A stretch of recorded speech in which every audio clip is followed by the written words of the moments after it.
concerned as to how that event would actually even play on out. The ice just melted. I know. I'm like, well, I mean, go figure. You would expect at this time of the year, it's a little chillier than maybe even freezing, but they did it, and it was beautiful too. They've got things still ongoing.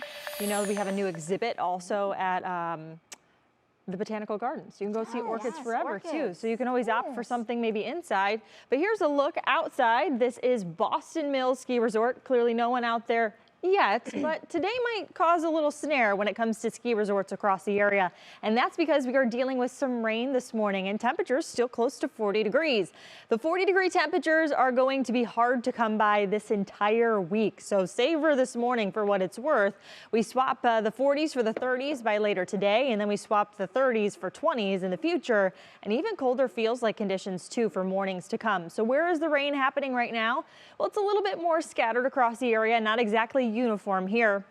More moderate rainfall, just denoted by some brighter tones on your screen through Lake, Geauga, Ashtabula County, over to parts of northern Trumbull County, and then all the way down to Stark County too. So let's zoom in. I'll show you your neck of the woods if there's some heavier rain coming down from Mentor all the way to Munson, down to Auburn, Solon too, to Lenox, to Orwell, Huntsburg, Parkman too, seeing some of that more moderate rainfall. What's not happening for Lawrence, because they were experiencing some rainfall, is now moved into the Canton area all the way up to Lake. This is approaching now Alliance, New Franklin, Brown, Rose. You can expect maybe to hear the raindrops actually coming down in the window. I know some light rainfall, you can't hear it. And this time in the morning, I think it's actually pretty welcome. You know, you can start the morning with maybe a book or maybe a hot cup of coffee, whatever it is, by the fireplace. Enjoy it. I think the intensity in our hour-by-hour feature here with this model's output overdoes the intensity, but it gets the picture right with that there's rain coming down. What I want to show you is very important through the rest of today.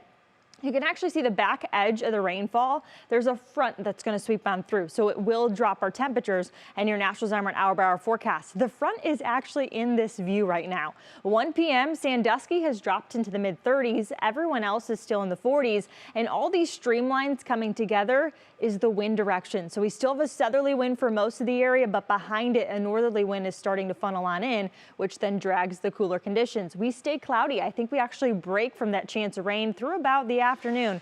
So maybe you have plans to watch some football today. Maybe you're headed to a local bar. It's not going to be too troubling when it comes to maybe having to go into that sports center or so with an umbrella in hand. You can probably toss it away by that time. The clouds will hang with us. Temperatures now all in the 30s by 9 p.m. across the area. It's tomorrow morning. We break off a chunk of a passing system to our south, and we actually get some light snow out of it.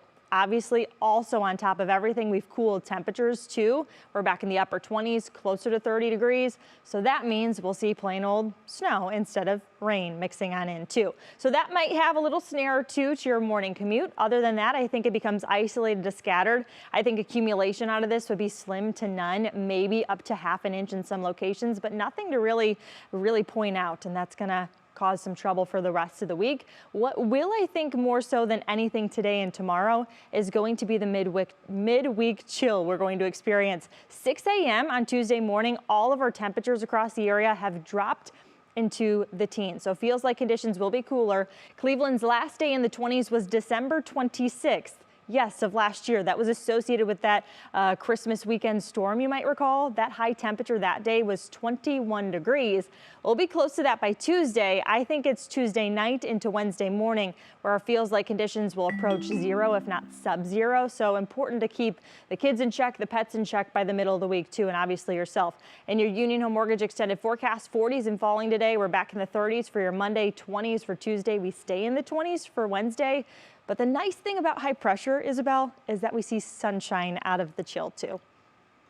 A little silver lining, Peyton. Thank you.